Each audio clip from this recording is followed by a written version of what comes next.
Auto rickshaw वाले के सस्ते मोमोज।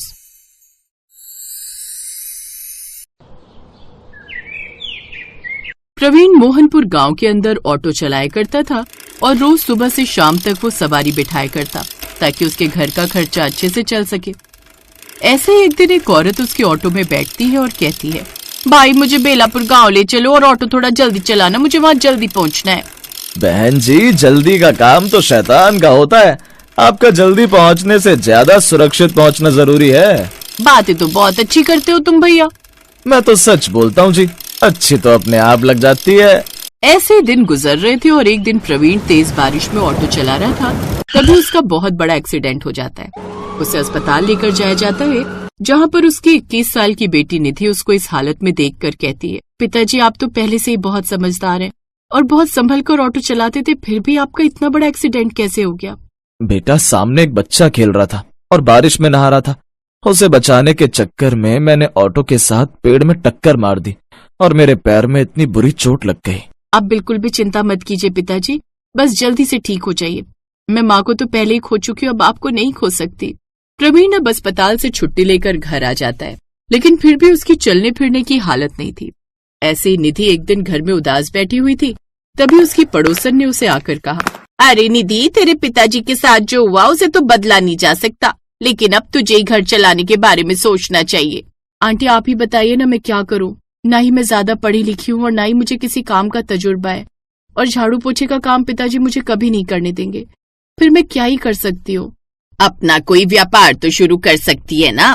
तुझे पता है हमारे गांव की मीना थोक में मोमोज लेकर आती है और उसके बाद उसे भाप लगाकर गांव में ठेला लगाकर बेचती है। तू मोमोज बना नहीं सकती, लेकिन बने बनाए खरीद के तो ला सकती है। 50 रुपए पैसे के हिसाब से तुझे मोमोज मिल जाएंगे और 10 रुपए की 4 मोमोज तो आराम से बेच सकती है।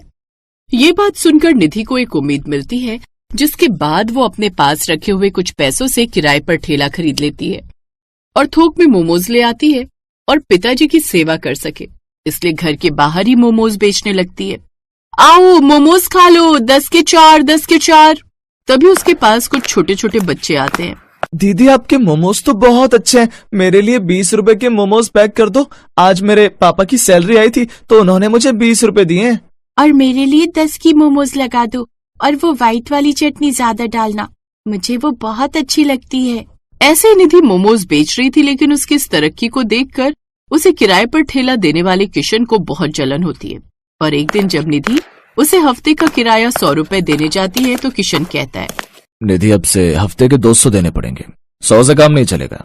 भाई साहब, लेकिन हमारी तो हफ्ते के 100 रुपए में बात हुई थी, अब आपने दाम दुगने क्यों कर दिए? लेना है तो भाई इसी दाम में लेना होगा, वरना लोग कम नहीं है ठेला लेने के लिए। जा सकती हो तुम यहाँ से। निधि से ये तिरस्कार झेला नहीं जाता और वो घर आ जाती है। तो वहीं प्रवीण अब थोड़ा बहुत चलने के लायक हो गया था। अपनी बेटी को इतना उदास देखकर उसने पूछा, क्या बात है बेटी, तुम इतनी उदास क्यों लग रही हो? अब निधि अपने पिताजी को सब कुछ बता देती है। ये सब सुनने के बाद प्रवीण ने कहा, जो इंसान मेहनत करता है वो कभी भी हार नहीं मानता। निधि, तुम्हें उदास होने की बिल्कुल भी जरूरत नहीं है।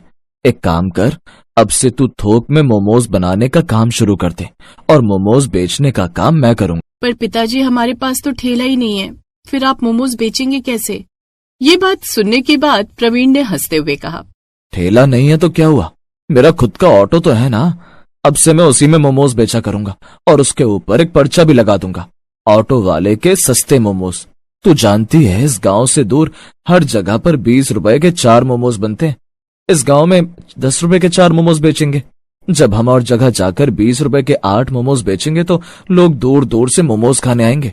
लेकिन पिताजी, मैं भी आपके साथ मोमोज बेचने के लिए चला करूंगी, क्योंकि अभी आपकी तबीयत ठीक नहीं है। मैं नहीं चाहती कि आपकी तबीयत बिगड़ जाए। ठीक है मेरी बच्ची, जैसा तू बोले। अब से हम दोनों बाप बेटी मिलकर साथ में मोमोज बेचने जाया करेंगे। अब निधि ने ठेले वाले को देने वाले पैसों से 2-3 पर्चे बनवा लिए और ऑटो पर छाप दिया, जिस पर लिखा था ऑटो वाले के सस्ते मोमोज। और प्रवीण और निधि ऑटो में बैठकर मोमोज बेचने के लिए निकल गए। तभी 2 औरतें उनके पास आई और कहने लगी, अरे भाई, ये तो तुम्हारा बहुत अच्छा तरीका है ऑटो के अंदर मोमोज बेचने का, और वो भी इतने सस्ते। हमारे यहाँ तो 20 के 4 या 5 मोमोज बेचते हैं और तुम तो 20 के 8 मोमोज बेच रहे हो। अरे बहन, इतनी तारीफ करने से पहले उनके हाथों के मोमोज खाकर तो देख ले, पता चले कि हमें पसंद ही ना आए।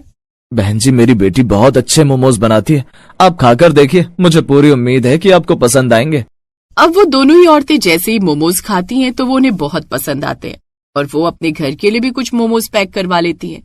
साथ ही वो मोमोज खाकर वहां से चली जाती है। ऐसे ही कुछ दिन गुजरते हैं। अब प्रवीण के पास अच्छा खासा पैसा जमा हो गया था। एक दिन वो निधि के पास आया और कहने लगा, बेटा, तेरी मदद से अब मैं अच्छा खासा पैसा कमाने लगा हूँ और हमारे घर की स्थिति भी बहुत ज्यादा सुधर गई है। पहले मैं ऑटो चलाकर इतने पैसे नहीं कमा पाता था और सारा दिन दूर दूर तक बाहर रहता था, जिस वजह से मुझे तेरी भी चिंता सताती थी। पिताजी, ये हम दोनों की मेहनत का फल है। मैं अकेले ही सब कुछ हासिल नहीं कर पाती।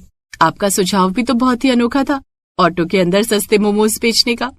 बेटा, अब मैं चाहता हूँ कि तू शादी करके अपना घर बसा ले और मैंने तेरे लिए एक लड़का भी देख लिया है। वो पड़ोस के गांव का लड़का है, पढ़ा लिखा है और फैक्ट्री में नौकरी करता है, मैनेजर है, तुझे हमेशा खुश रखेगा। पिताजी, लेकिन मैं किसी की पत्नी बनने से पहले आपकी बेटी हूँ, इसलिए सबसे पहले मैं आपको एक बात बताना चाहती हूँ। मेरी शादी जिस भी घर में होगी, फिर भी मैं आपको मोमोज बनाकर भेजती रहा करूंगी, ताकि आप अपने ऑटो में घूम घूम कर सवारी भी बिठा सको और मोमोज भी बेच सको। मैंने सारी बातें कर ली है मेरी बच्ची। तू वहां भी घर से अपना काम कर सकती है और किसी को तेरे काम करने से ऐतराज भी नहीं है। तो उस घर में बहुत खुश रहेगी। वो लड़का भी पढ़ा लिखा है और तू भी आत्मनिर्भर हो जाएगी। अगर ऐसी बात है पिताजी, तो मैं भी शादी करने के लिए तैयार हूँ। भले ही मैं पढ़ी लिखी नहीं हूँ, फिर भी मैं मोमोज की वजह से आत्मनिर्भर बन पाई हूँ। इसलिए मैं उम्र भर ऐसे ही मोमोज बनाकर बेचना चाहती हूँ, ताकि मुझे कभी भी किसी के सहारे ना रहना पड़े। प्रवीण की बात सुनकर निधि भी शादी के लिए हामी भर देती है। अब प्रवीण सुबह से शाम तक सवारियां बिठाया करता और ऑटो चलाता, और शाम के समय वो वहीं ऑटो के अंदर मोमोज का सामान रखकर मोमोज बेचा करता। निधि शादी करके अपने घर तो चली गई थी, लेकिन वो घर से ही मोमोज बनाया करती और आसपास में कच्चे मोमोज सप्लाई किया करती, और वहीं कच्चे मोमोज अपने पिता को भी भेजा करती, ताकि ऑटो वाला ऑटो रिक्शे में सस्ते मोमोज बेच सके।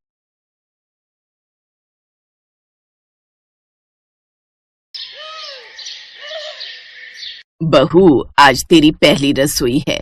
हमारी झोपड़ी के पीछे चूल्हा बना हुआ है, वहीं पर हम लोग खाना बनाते हैं। सासू माँ, हम लोग भी मिट्टी के चूल्हे पर ही खाना बनाते थे। बताइए क्या बनाना है खाने में? बहू, ऐसा कर, सबके लिए 4-4 रोटी बना ले, मैं तब तक प्याज काट लेती हूँ। तभी वहां पर पायल की ननद मोहिनी आ गई। माँ, आज भाभी पहली बार हमारे घर आई हैं, हम उन्हें प्याज रोटी खिलाएंगे। अब क्या कर सकते हैं बेटा। मोहन घर के बाहर से उनकी ये सब बातें सुन रहा था। उसकी आंखों से आंसू छलक रहे थे। खैर, पायल ने सबके लिए रोटियां बना दी और सभी लोग बैठकर खाना खाने लगे। सभी लोग खाना पीना खाकर सो गए। अगली सुबह मोहन जल्दी उठ गया। उसने अपना बोरा उठाया और बाहर कबाड़ बिनने निकल गया। आजकल लोगों ने कूड़ा कचड़ा तो सड़क पर फेंकना ही बंद कर दिया है। तभी मोहन को एक कूड़ादान दिखाई दिया। लगता है ऊपर वाले ने मेरी सुन ली। सारा कबाड़ मुझे उस डस्टबिन के अंदर मिल जाएगा, जिसमें खाने का ढेर सारा सामान पड़ा हुआ था। अरे वाह, इसमें तो ढेर सारे पराठे, मटर पनीर और चावल भी हैं।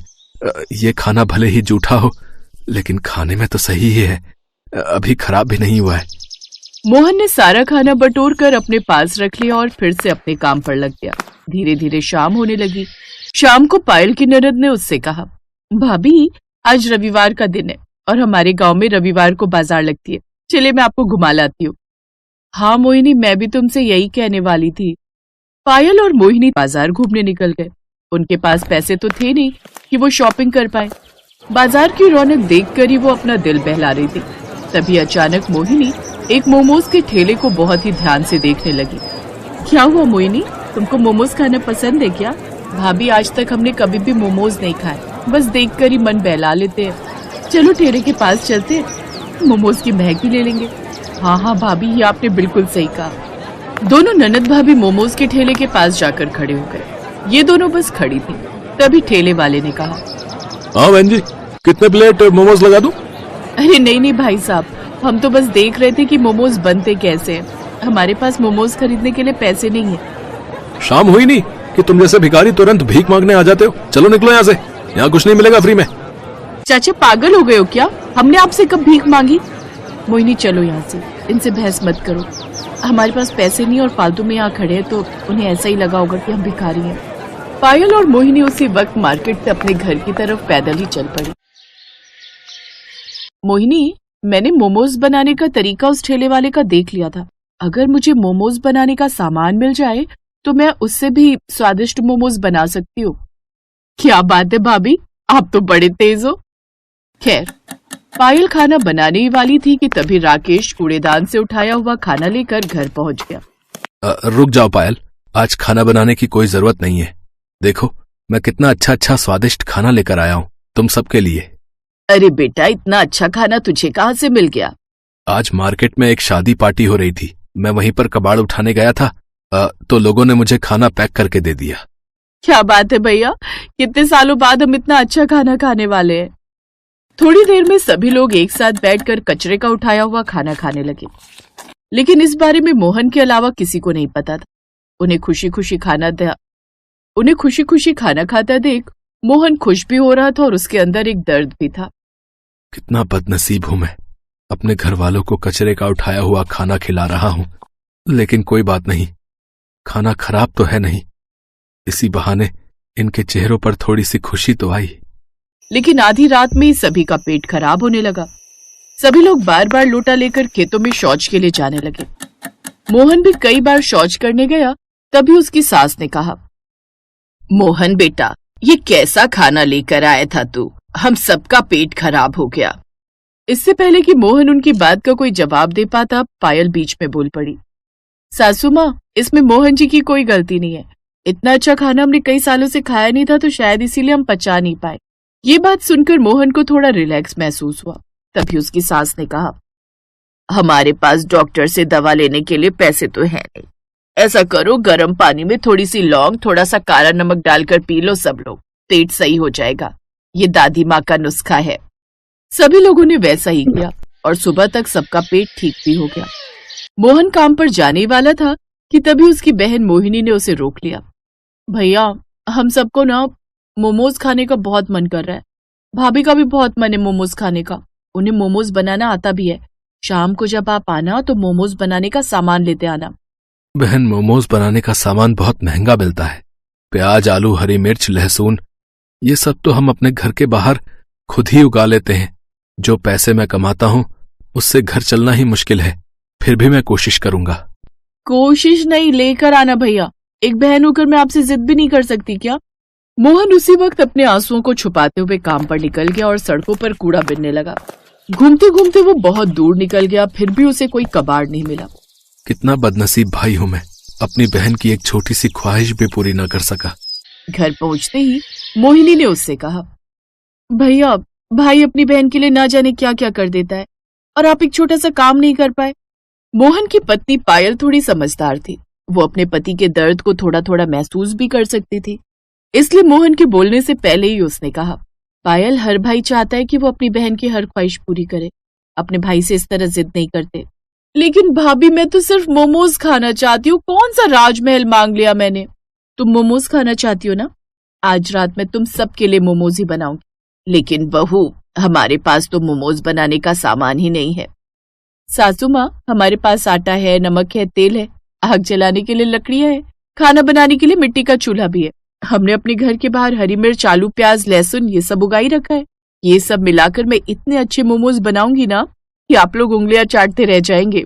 क्या बात है भाभी, मुझे आप पर पूरा भरोसा है कि आप सबसे अनोखे मोमोज जरूर बना लोगी। उसी वक्त मोहिनी और पायल घर के बाहर गई। सारी सब्जियां लेकर अपने रसोई घर में आ गई। मोहिनी, तुम जल्दी से आटा गूंथ लो, तब तक मैं मोमोज के लिए सब्जी तैयार करती हूँ। मोहिनी आटा गूंथने लगी और पायल सारी सब्जियां फ्राई करने के बाद उसकी महक बहुत अच्छी लगने लगी। भाभी, सब्जी की महक तो कमाल की आ रही है। तो इस तरह उन्होंने ढेर सारे फ्राइड मोमोज बना लिए जो सिर्फ आटा और घरेलू हरी सब्जियों से बने थे। भाभी, आपने तो चमत्कार कर दिया। मोहिनी और पायल ने मिलकर सभी के लिए मोमोज परोस दिए। उसकी सास और मोहन सब साथ बैठकर मोमोज खाने लगे। मोमोज आज मैंने अपनी जिंदगी में पहली बार खाया है, लेकिन फिर भी मैं शर्त लगाकर कह सकती हूँ कि इतना स्वादिष्ट मोमोज बड़े से बड़े होटल में भी नहीं मिलेगा। हाँ पायल, तुम दोनों ने तो कमाल कर दिया। अगर इसका स्वाद इतना ही अच्छा है तो क्यों ना हम घर के बाहर सब्जी वाले देसी मोमोज बेचे। अगले दिन से पायल और मोहिनी घर के अंदर देसी मोमोज बनाने लगी। लोगों को उन मोमोज का स्वाद सबसे अलग और स्वादिष्ट लगा। तो इस तरह अब मोहन ने कबाड़ बिनने का काम बंद कर दिया और सब खुशी खुशी रहने लगे।